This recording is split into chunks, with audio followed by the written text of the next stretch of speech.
আসসালামু আলাইকুম রহমতুল্লাহ। চোরতন্ত্র, আমরা চোরতন্ত্রে আছি। চাল চোর, গম চোর, বাবাই চোর, ছেলে চোর, চোরে চোর, চোর চোর চোর, ধর চোর। আমরা চোরের স্লোগানে আছি। আপনারা দেখেছেন মিডিয়াতে আসিফ মাহমুদ সজীব ভুইয়ার বাবারে নিয়ে একটা ট্রল করা হয়েছে বা একটা ছবি ভাইরাল হয়েছে। সেটা আসিফ মাহমুদ অবশ্য বলেছে সেটা তার বাবা নয়, অন্য কোনো অঞ্চলের কথা বলা হয়েছে, কিন্তু অনেকটা তার বাবার মতো দেখতে। এটাকে নিয়ে আপনারা জানেন ইশরাক হোসেন, যিনি গতকালকে ঘোষণা দিয়েছেন প্রয়োজন হলে আমার 2 মিনিট লাগবে না, আমি আমার ভোটারদের নিয়ে শপথ বাক্য পাঠ করে ক্ষমতায় বসে যাব, চেয়ারে বসে যাব।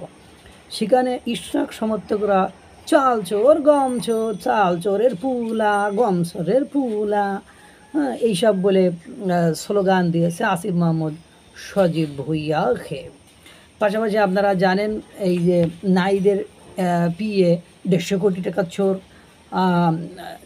স্থানীয় সরকার উপদেষ্টা আসিফ মাহমুদ সজীব ভুইয়ার এপিএস মোয়াজ্জেম হোসেন, উনিও 311 কোটি টাকা চোর।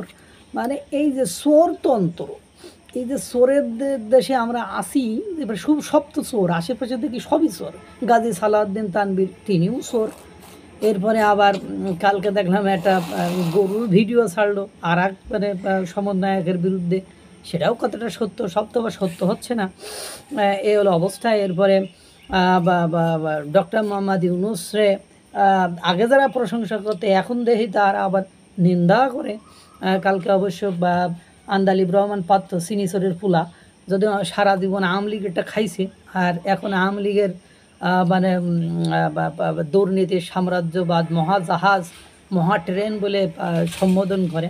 সে আন্দালিব রহমান পাত্র সিনিসরের পুলা, সরকারিভাবে সিনিসরের পুলা, উনি আবার বলেছেন পলিটিক্স আর ইকোনমিক্স এক নয়, পলিটিক্সে 2 আর 2 22 হয়, আর ইকোনমিক্সে 2 আর 2 4 হয়।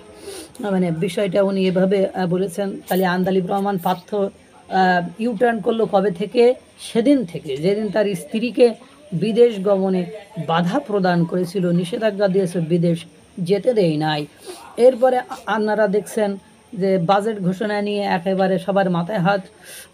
সেখানে নাহিদ ইসলাম বলেছে যে যুবকরা আশা করেছিল যে তাদের চাকরির সুযোগ সুবিধা তৈরি হবে, বেকারত্ব মোচনের সুযোগ সুবিধা তৈরি হবে, সেটা নিয়ে বাজেটে একটা ঘোষণা থাকবে, কিন্তু সেই ধরনের ঘোষণা কিন্তু এই বাজেটে নাই। আমরা সবাই অবাক হয়েছি, অভিভূত হয়েছি। সালাউদ্দিন আহমেদ টুকু সাহেব, উনি বলেছেন যে ডিসেম্বরের পরে কেন নির্বাচন যাবে, ডিসেম্বরের মধ্যে হতে হবে, এই ধরনের কথাবার্তা বলেছেন। এবং পাশাপাশি যত রাজনীতিবিদ, ভিপি নূর, তারাও ডিসেম্বরের মধ্যে রোড ম্যাপ চেয়ে নির্বাচন চায়, অধিকাংশ রাজনীতিবিদরা। এবং ডক্টর মোহাম্মদ ইউনূসের সবচেয়ে শুভাকাঙ্ক্ষী, বড় শুভাকাঙ্ক্ষী ছিল জামাতে ইসলাম, কিন্তু নিবন্ধন ফেরত পাওয়ার পরে তারা আবার বলেছে যে এপ্রিল যাতে কোনোভাবে না পার হয়, অর্থাৎ ডিসেম্বর, সবাই এখন নির্বাচনমুখী। ডক্টর মোহাম্মদ ইউনূসের এদিকে পুশিন ঠেকাতে পারতেছে না।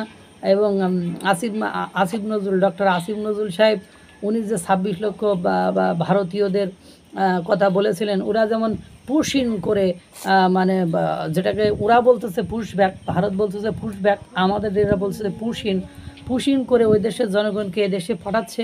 কিন্তু ডক্টর আসিফ নজরুল যে 60 লক্ষ না 26 লক্ষ ভারতীয়দের চাকরি করে এটা বলেছিল, এদেরকে আবার তো পুশ ব্যাক করা যেত। কিন্তু দুর্ভাগ্য হলো সত্য যে নট এ সিঙ্গেল ম্যান আমরা এখনও খুঁজে পাইনি যে একজন ব্যক্তিকে দেখাতে পারছে হ্যাঁ এ ভারতীয় দেশে চাকরি করে, এরকম দেখাতে পারেনি। এ হতাশাজনক, খুবই হতাশাজনক, সব চোরতন্ত্র। এর আগে দেখলাম নারী সমন্বয়কদেরকে আর খুঁজে পাওয়া যাচ্ছে না। ওই যে নুসরাত তাবাসসুম, ওর বিরুদ্ধে অভিযোগ এসেছিল নারায়ণগঞ্জে এক জুলাই ফাউন্ডেশন থেকে টাকা মেরে খেয়েছিল, তাকে অব্যাহতি দেওয়া হয়েছে। বিভিন্ন জায়গায় আপনার এনসিপির নেতাকর্মীরা চাঁদাবাজির জন্য কট রেড হ্যান্ডেড হয়ে যাচ্ছে, মানে হাতে নাতে ধরা পড়তেছে, সেটাও দেখেছেন। এই যে নতুন বন্দোবস্তার আর একটা নাম কি চোরতন্ত্র বন্দোবস্ত। এখন এদের দৃশ্যপট সব কিছু দেখে তো আমার এরকমই মনে হচ্ছে, ওরে ভাই এ তো দেখি মানে চোরতন্ত্রের দেশ, নতুন বাংলাদেশ, সোনার বাংলাদেশ। আল্লাহ তাআলা সকলকে ভালো রাখুক, সুস্থ রাখুক। আসসালামু আলাইকুম ওয়া রাহমাতুল্লাহ।